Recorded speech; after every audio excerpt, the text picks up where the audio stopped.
Buenos días a todos y todas. Estamos acá para poder hacerles un análisis legal del decreto de estado de emergencia, de la declaración de estado de emergencia sanitaria nacional establecida por el gobierno nacional, que ha sido establecida en, en base a, bueno, a la situación actual de pandemia que se vive en Bolivia y que es bastante parecida a los decretos de estados de emergencia que se han ido dando a lo largo del mundo. Por ejemplo, en Argentina es un estado de excepción bastante parecido.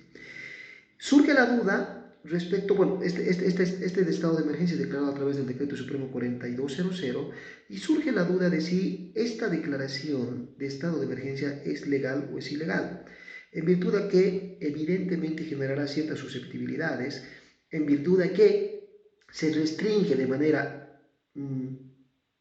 manera secante, si se quiere, por la circulación de los ciudadanos para evitar la propagación de la enfermedad. Es decir, hemos ido de una cuarentena parcial a una cuarentena total y ahora a un estado de emergencia con circulaciones bastante restringidas. Respecto a la legalidad, este tema sí es legal, tiene un amparo en tratados internacionales e incluso en la Constitución Política del Estado. ¿Dónde se encuentra?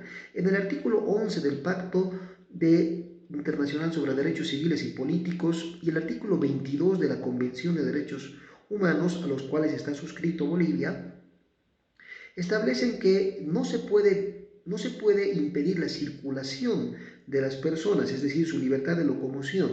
Sin embargo, la misma, en casos de fuerza mayor, situaciones de fuerza mayor que afecten a la seguridad de la nación o, en este caso, la salud de la población, permiten que el gobierno nacional haga una excepción a esta regla y por lo tanto restrinja la circulación y la circulación de las personas. Es lo que se denomina un estado de excepción. Esto está reconocido en estas normativas internacionales y adicionalmente en la Constitución Política del Estado, que establece del artículo 137 al 140 estados de excepción. En Bolivia no hay un estado de sitio, eso es importante tenerlo en cuenta, que era un clamor popular, si se quiere, para que respecto a que la presidenta declare esta situación. En Bolivia no existe este estado de sitio, existen los estados de excepción regulados del artículo 137 a 140 de la Constitución Política del Estado, y estos artículos definen que la facultad de la presidenta ante escenarios de afectación a la seguridad de la nación y otras situaciones de fuerza mayor de declarar el estado de excepción sin suprimir los derechos y garantías constitucionales establecidos en la Constitución Política del Estado para los ciudadanos. El procedimiento es la declaración del Estado, sin embargo, aquí ingresa un aspecto normativo constitucional complejo, que establece que la entrada en vigencia de ese estado de excepción debe ser declarada por la Asamblea Legislativa, que determina la entrada en vigencia y cuándo culmina, ¿sí? Y establece ciertas facultades para la presidenta. Y este estado de excepción solo puede ser establecido una vez por año. En ese sentido, si hubiera un estado de excepción realmente declarado, la Asamblea Legislativa debería autorizar la entrada en vigencia, lo que complejizaría la declaración del estado de emergencia desde la perspectiva que la Asamblea Legislativa es antagónica al Poder Ejecutivo, evidentemente por la mayoría parlamentaria del MAS, y la misma podría obstruir la declaración de este estado de emergencia por politizando el tema, ¿no? Eso es una proyección que hago, no necesariamente conclusiva, pero es una proyección, lo que implicaría desnaturalizar el estado de emergencia que debe ser inmediato. Es en ese sentido que creo que el gobierno nacional ha optado por no denominarlo estado de excepción, sino un estado de emergencia sanitaria nacional para no entrar en este procedimiento constitucional establecido. Aclarado ello, pasemos a ver la normativa específica de la Constitución y tratados internacionales que les he mencionado. El Pacto Internacional de Derechos Civiles y Políticos, artículo 12. Toda persona que se halle legalmente en el territorio de un Estado tendrá derecho a circular libremente por él y a escoger libremente su residencia. Los derechos antes mencionados no podrán ser objeto de restricciones salvo, aquí prestar atención, cuando éstas se hallen previstas en la ley, sean necesarias para proteger la seguridad nacional, el orden público, la salud. ¿Sí? La primera excepción. Por situaciones previstas en la ley para proteger la salud, se puede restringir el derecho de circulación. Convención Americana de Derechos Humanos, artículo 22, derecho de circulación y de residencia. 3. El ejercicio de los derechos anteriores no puede ser restringido sino en virtud de una ley en la medida indispensable de una sociedad democrática para prevenir infracciones penales o para proteger la seguridad nacional, la seguridad o el orden público, la moral o la salud pública. Otra excepción que faculta al gobierno a emitir este estado de emergencia. Constitución política del Estado. En caso de peligro para la seguridad del Estado, amenaza externa, conmoción interna, que sería lo que se presentaría, la presidenta o el presidente del Estado tendrá la potestad de declarar el estado de excepción en todo o en la parte del territorio donde fuera necesario. Puede ser parcial o total. La declaración del estado de excepción no podrá en ningún caso suspender las garantías de los derechos ni los derechos fundamentales, lo que les mencionaba. Artículo 138. La vigencia de la declaración del estado de excepción dependerá de la aprobación posterior de la Asamblea Legislativa Plurinacional, que tendrá lugar apenas las circunstancias lo permitan, y en todo caso dentro de las siguientes 72 horas a la declaración del estado. La aprobación de la declaración indicará las facultades conferidas y guardará estricta relación y proporción con el caso de necesidad atendida. 2. Una vez finalizado el estado de excepción, no podrá declararse otro estado de excepción dentro del siguiente año. Lo que les mencionaba, que está en la Constitución los estados de excepción, sin embargo hay un procedimiento constitucional que entiendo se ha querido evitar con la declaración simple de un estado de emergencia. ¿Sí? Muy bien, establecida esta diferencia básica y la legalidad del estado de emergencia, ahora es importante entrar a ver los principales efectos. Veamos, por favor, este resumen de los principales efectos, donde les voy a dar las recomendaciones específicas. Uno de los efectos principales es el tema del cierre de las fronteras. Nadie ingresa al país y nadie sale. ¿No es cierto? Pese a que sea un derecho de los ciudadanos extranjeros, de acuerdo al Convenio de Derechos Humanos, la Convención sobre Derechos Humanos, ingresar al país cuando ellos quieran, aquí hay una situación de fuerza mayor y estado de emergencia que ya prohíbe el ingreso. El Estado tendrá que ver las medidas económicas a favorecerlos para que puedan tener su estadía en otros países, pero está prohibido el ingreso y salida del país. Se prohíbe la circulación de vehículos. Bueno, hay una medida más secante, más extrema respecto a la circulación de vehículos. Anteriormente, solo en la cuarentena total, se establecía que solo pueden circular los vehículos autorizados. Conozco que se ha tenido mucha libertad y amplitud en esta disposición, y eso ha generado que muchas empresas y personas que no tenían la justificación necesaria hayan accedido a esta autorización circulando con riesgos de propagar la enfermedad. Por lo tanto, ya el ministro de Gobierno mismo ha establecido y publicado que esto será una excepción. Se revocan todas las autorizaciones actualmente establecidas y las personas jurídicas o naturales excepcionadas deben tramitar nuevamente su permiso de tránsito en vehículos. El trámite se lo debe efectuar online en el Ministerio de Gobierno. Pueden ingresar ahí, hay un link para poder tramitar las mismas. Será muy restringido el criterio que otorgue esta autorización. Importante, ¿por qué? Los empleadores excepcionados para trabajar fuera del estado de emergencia deben dotar a sus trabajadores de vehículos desde el domicilio hasta el trabajo y del trabajo al domicilio para su traslado. Caso contrario, se situaría al empleado en una situación de circulación indebida con posibilidad de multa de 1.000 bolivianos y arresto de 8 horas. En ese sentido, se debe garantizar el transporte del trabajador al trabajo y del trabajo a su domicilio. Por lo tanto, las empresas deben gestionar sus vehículos autorizados para poder trasladarlo. Caso contrario, el empleado puede oponerse a asistir a la fuente laboral porque estaría ingresando en un incumplimiento per se del decreto supremo que estamos analizando. 2. El tercero, hay una circulación restringida a carnets de identidad, ¿no es cierto?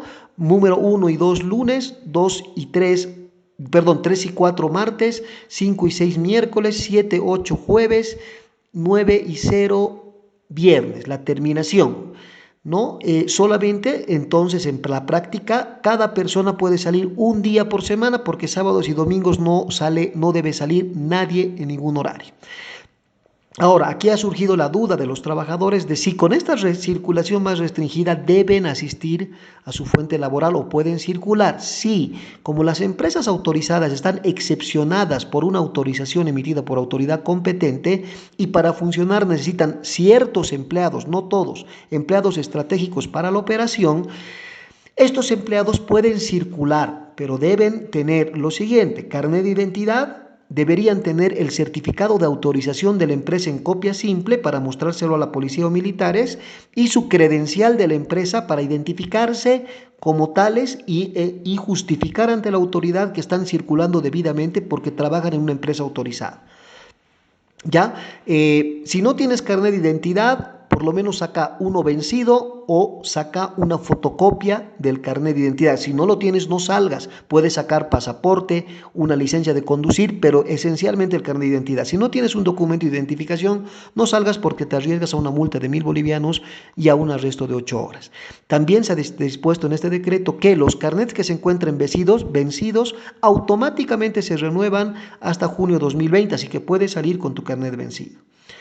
Y la edad, solamente pueden salir las personas de 18 a 65 años.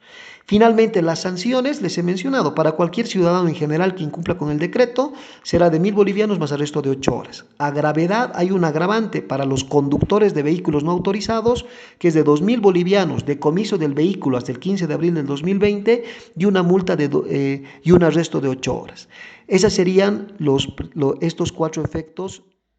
Bueno, esos son los iniciales efectos, ¿no? Principalmente para las empresas tomar en cuenta la dotación de vehículos. Se han quedado revocadas las autorizaciones, tienen que volver a tramitar inmediatamente sus autorizaciones de vehículos online. En la página del Ministerio de Gobierno van a encontrar toda la información y es un trámite bastante simplificado, pero el Ministerio de Trabajo va a ser mucho más exquisito en la justificación que amerite esta autorización.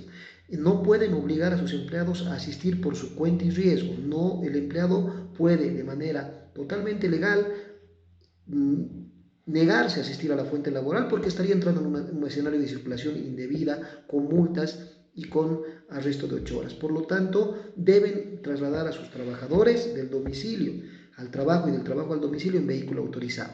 Adicionalmente, también importante en estos efectos iniciales, tomar en cuenta que los trabajadores, independientemente de la culminación del dígito de carnet y el día, que se encuentren en empresas autorizadas por el Ministerio de Trabajo para desempeñar sus actividades, pueden circular, por ejemplo, bancos, farmacias, pueden circular, pero deben demostrar que son empleados. Por lo tanto, deben exigir y las empresas otorgarles credencial, puede ser una simple credencial, una certificación de trabajo, darles la copia de la autorización del Ministerio de Trabajo con certificado QR y obviamente portar su carnet de identidad.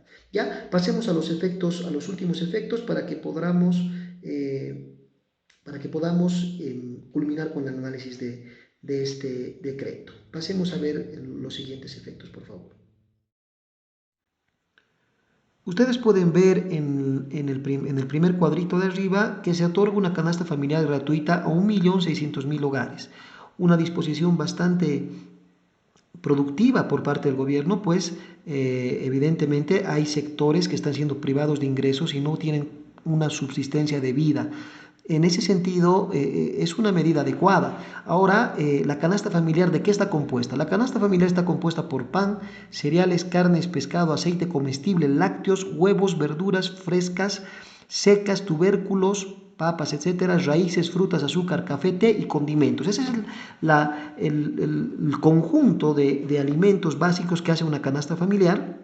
El procedimiento de pago debe ser reglamentado, entiendo, por el Ministerio de Desarrollo Productivo. Ya se ha anunciado que el costo aproximado de esta canasta familiar va a ser de 400 bolivianos y se va a otorgar a personas, al sector no asalariado, a personas de la tercera edad y a los hogares que no puedan ser abastecidos, no puedan abastecerse con normalidad. Seguramente esto va a ser sujeto de una reglamentación específica a través de una resolución ministerial del Ministerio de Desarrollo Productivo. También se ha establecido la medida adecuada de subvención de pago de luz en los meses de mayo-junio 2020 hasta 120 bolivianos y en los mismos meses de agua hasta un 50% del consumo, ¿no? Ya tendrá que ver la autoridad correspondiente, la reglamentación o cómo van a operar al respecto del pago de estos servicios básicos. También se hace una excepción del estado de emergencia y esto es importante, no es que todos nos tenemos que quedar en casas, hay empresas, instituciones que están permitidas en el decreto para funcionar en el horario que su modalidad de operación lo disponga. Estos son tenemos ahí el cuadro: salud, policía, fuerzas armadas, los servicios públicos, agua, luz, empresas de servicios públicos, industrias, habla de industrias en general, del sector público y privado, entidades financieras bancarias y no bancarias, los bancos, cooperativas, etcétera, entidades públicas o privadas que atiendan al sector vulnerable. Es la única parte en la que habla del sector vulnerable sobre el cual ahorita vamos a hablar en el video. También habla de la posibilidad de apertura de las tiendas de barrio, mercados, supermercados y centros de abastecimiento. Sus trabajadores pueden circular, y bueno, estos pueden circular de 6 a 1 p.m. y en realidad se abren estos centros de 8 de la mañana a 12 del mediodía. Tomen nota. Producción de las empresas también de producción de alimentos, insumos higiénicos y medicamentos. Obviamente no se puede cortar la cadena de suministros. También pueden trabajar las empresas de abastecimiento de artículos de primera necesidad en cualquier horario durante las 24 horas, cualesquiera sea su modalidad. Ojo, también pueden circular ciudadanos que tengan una atención médica de emergencia o un caso de fuerza mayor, ¿no es cierto? Entonces, en este caso, el ciudadano se encuentra facultado a circular. Y finalmente tenemos el horario de atención al público en entidades financieras, tiendas, mercados y supermercados será de 8 a 12. Como ven, aquí hay una excepción. Hay una excepción automática de la ley que entra en disonancia con el establecimiento de un procedimiento de autorización que ha regulado el Ministerio de Trabajo en el comunicado en el comunicado 10-2020, en el comunicado 9-2020, disculpen. Por lo tanto, hay una duda de los empleadores respecto a si tienen que tramitar esta autorización o no. Porque si yo no he tramitado la autorización anteriormente ante el Ministerio de Trabajo y ahora con este decreto me encuentro permitido a funcionar de manera automática, debo tramitarla, más aún cuando ya el trámite ante el Ministerio ha vencido, pues era hasta el viernes 20 de marzo. Hay una disyuntiva, hay una confusión evidentemente creada por este aspecto. Pasemos a resolver esa duda específica y el tema del sector vulnerable, que es una de las dudas frecuentes también. Muy bien, o sea, estos dos aspectos son principales, ¿no? La autorización y el sector vulnerable. Entonces, respecto a la autorización, de manera resumida, para el trabajo de las empresas nominadas como excepcionadas de la cuarentena total, como les mencionaba, hay una divergencia, una autorización automática en el decreto y otros comunicados del Ministerio de Trabajo 11-2020 que dice que las empresas excepcionadas deben contar con el certificado de autorización con QR del Ministerio de Trabajo. Entonces nos llevan necesariamente una confusión. Si el decreto me autoriza automáticamente, ¿por qué un comunicado de menor valor legal me obliga a tener el certificado de autorización? Me estarían llevando en realidad a un criterio simplemente administrativo respecto a si debo funcionar o no encima del legislativo establecido por el decreto, lo que no me parece correcto. Entonces, tiene que haber un lineamiento específico y cabal de las regulaciones, tanto procedimentales como legales.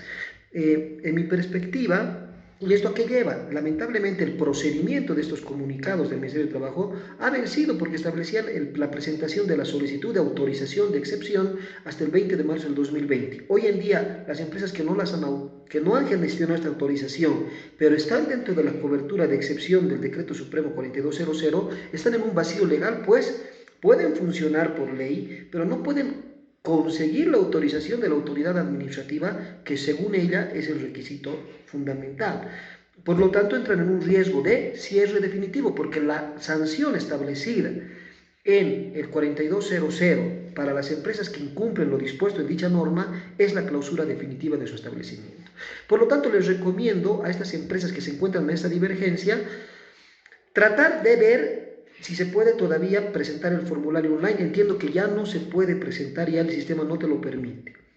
Caso contrario, lo que le queda a la empresa es continuar funcionando, porque inclusive el decreto dice deben continuar funcionando. O sea, hay empresas que deben continuar funcionando.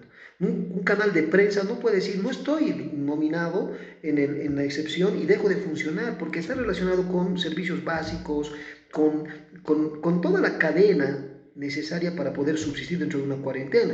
Entonces, Estas empresas lo que deberían hacer es continuar funcionando y remitir inmediatamente una nota al Ministerio de Trabajo informándole que se encuentran desarrollando operaciones de acuerdo a la permisión establecida en el Decreto Supremo 4200, que es una regulación legal automática, y que se ha intentado efectuar el trámite de autorización al Ministerio de Trabajo, pero lamentablemente el mismo se encuentra vencido y no se encuentra disponible en la página del Ministerio. Por lo tanto, se informa con carácter informativo de la realización de operaciones y se le solicita al Ministerio le comunique cualquier procedimiento para regularizar esta situación, ¿no? Con esto ya generamos un documento de prueba que hemos generado buena fe y comunicación al ente de trabajo respectivo.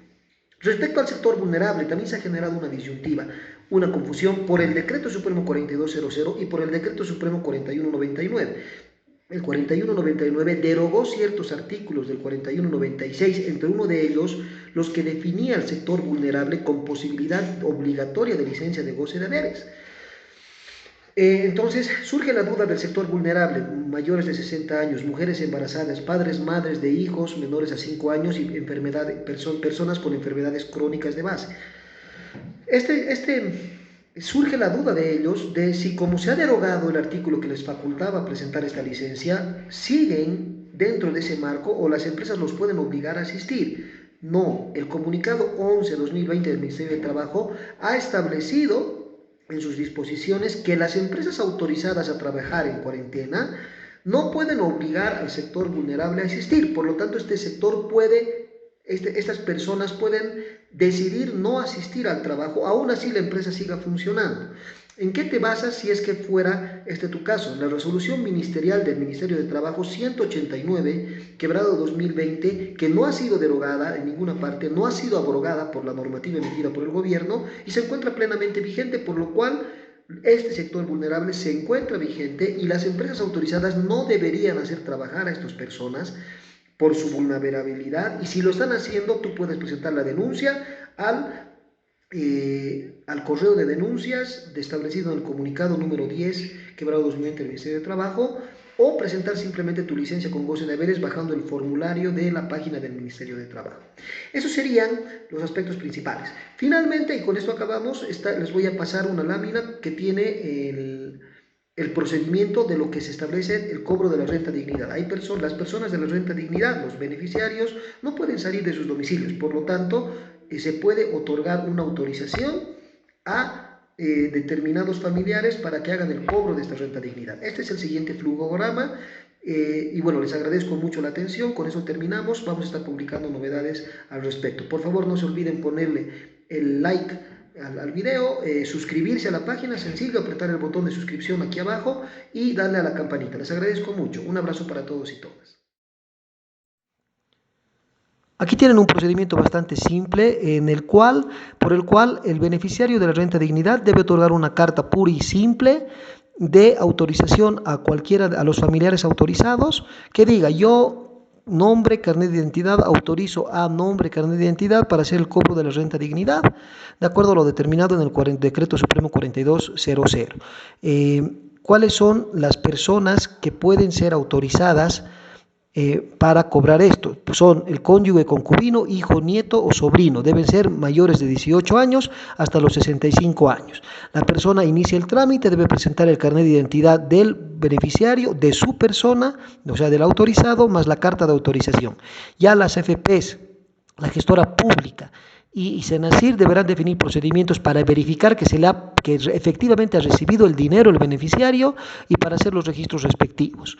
Ese sería el procedimiento que, como ustedes ven, es bastante ágil y tiene el objetivo de otorgar liquidez a este sector vulnerable que son los beneficiarios de la renta dignidad. Eso sería todo y les agradezco mucho la atención. Buenos días.